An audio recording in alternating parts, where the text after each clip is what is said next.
Okay, you've seen applications in which two vectors are added to produce a resultant vector. Many applications in physics pose the reverse problem.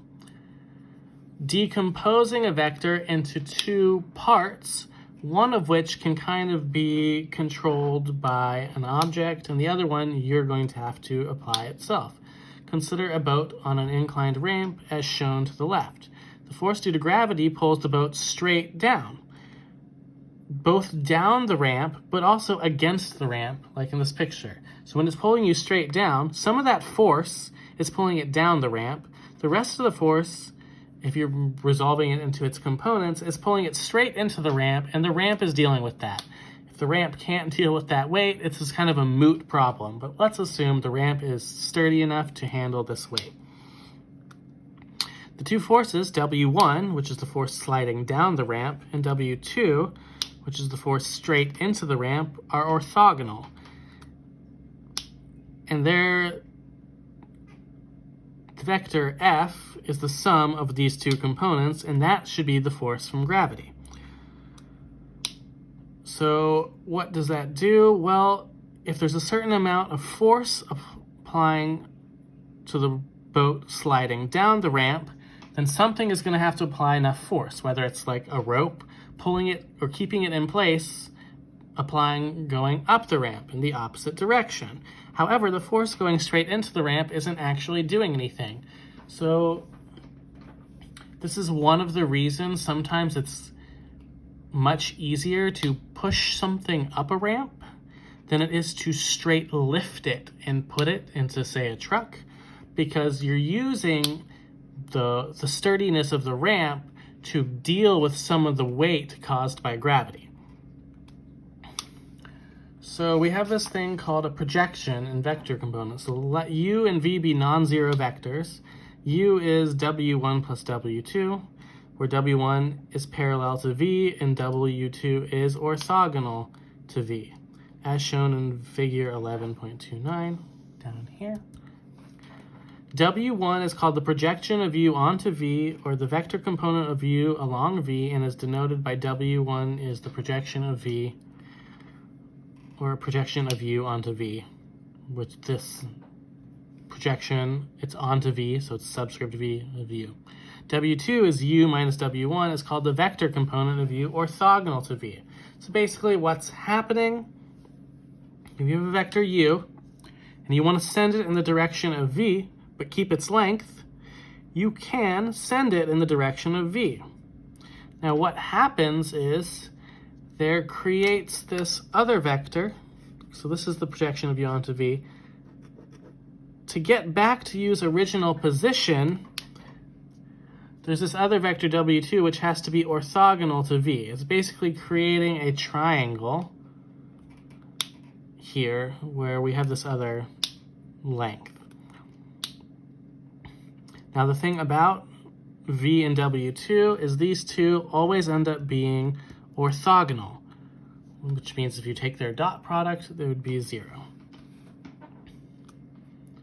So there's actually a formula for what the projection should look like based on the relative length of the two vectors in question, u and v, and their dot product.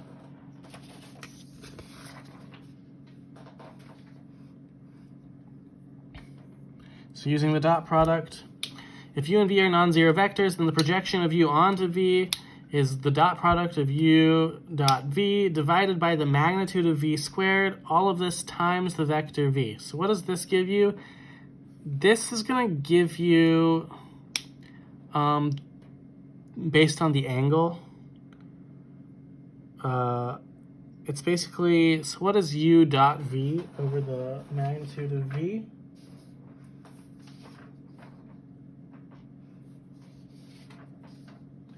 It's the magnitude of u times cosine theta, which tells you about the angle and the length of v. So it's basically converting, down here, converting this length into what is essentially, this is a scalar, because a dot product is a scalar and a length is a scalar.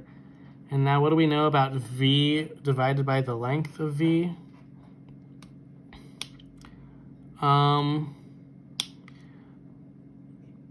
It's just like the unit projection of v, like the unit vector and the direction of v. Now, what do we know about u dot v over the length of v? It's the length of u times cosine theta, because if you take this other equation from the past, which I'll put up here for just a second, if you moved the length of v over to the other side here, you'll be left with the length of u divided by cosine theta. And I said all of this is to say we can do the boat problem, but I'm not going to put any on the quiz test or homework. We're just going to look at how this works. So we have boat. It's 600 pounds of force. And it's a 30-degree ramp incline.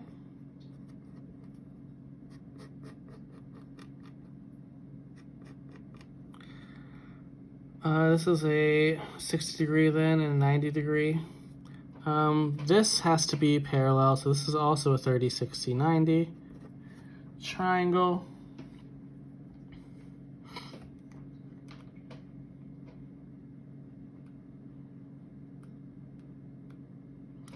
So what force is required to keep the boat from rolling down the ramp? This is basically asking what portion of the force. Sorry, why did I put 60 there? 600 there. No, it's this triangle is bad. That's 600, so this is the 30, 60, 90. I'm very bad at drawing. Okay, so here is our lower triangle and our upper triangle. So if 600 pounds is going down there, this has to be 300 root 3, because we know what a 30, 60, 90 triangle is, and 300 going this way. Which means the amount of force on the boat going down is 300 pounds because of the 30-degree angle relationship to the 90. So that means there's 300 pounds of force sending the boat down the ramp.